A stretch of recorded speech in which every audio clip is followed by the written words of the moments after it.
Novi flagship iz Samsunga predstavlja najbolje od tehnologije što bi danas trebali naći unutar 6,9 inčnog zaslona u kućištu debljine 7,9 mm. Samsung je ovdje najviše promovirao prvi na svijetu zaslon čiji sadržaj možete sakriti s bočnih kuteva gledanja. Taj mod neće biti najbolji za dugotrajno gledanje filmova jer se dio piksela na ekranu gasi. No, zato se lako prebacivati iz gornje trake i uključivati i isključivati tu opciju. Do sad ste ovo mogli imati samo preko zaštitne folije ekrana koja je imala funkcionalnost prikrivanja pogleda s boka. Kod Samsunga postoje dvije razine privatnosti ekrana, maksimalna i srednja, i super je što softverski možete uključiti ili isključiti privacy display samo za određene aplikacije ili notifikacije. Samsungov top model dolazi sa stylus olovkom za crtanje ili pisanje po ekranu. Izvlačenjem olovke pojavljuje se mali meni koji je vezan uz ove funkcionalnosti. Oni koji su navikli na rad s olovkom najčešće ju koriste kod obrade fotografija na telefonu ili jednostavnog pohranjivanja onoga što vidite na zaslonu u obliku slike, zatim to možete slati dalje, možete pisati bilješke i tako dalje. Na kraju, ako se vašem djetetu da crtat po mobitelu, po ekranu, možete mu to dati umjesto igrice.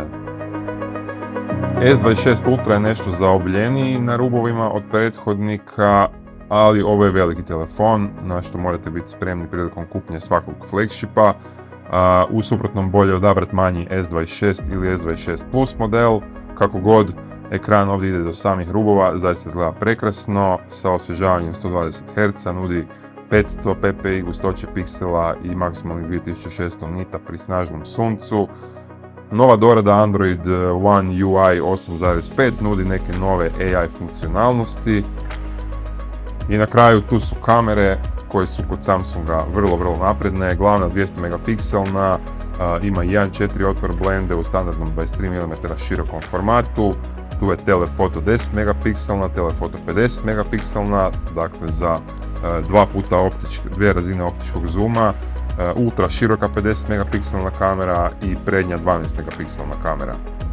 Kvaliteta video snimanja na ovom mobitelu je vjerojatno među najboljima u klasi uz iPhone 17 Pro Max, i uz podržane kodeke na ovom uređaju je lako snimati videe za profesionalnu produkciju. Stabilizacija videa je također izvrsna. 5000 mAh baterija nudi brže punjenje uz 65W punjač koji morate zasebno kupiti, a s njim možete napuniti 75% kapaciteta u samo pola sata. Vlasnicima S25 Ultra nadogradnja vjerojatno neće biti potrebna, osim ako baš ne žele ovu privatnost ekrana.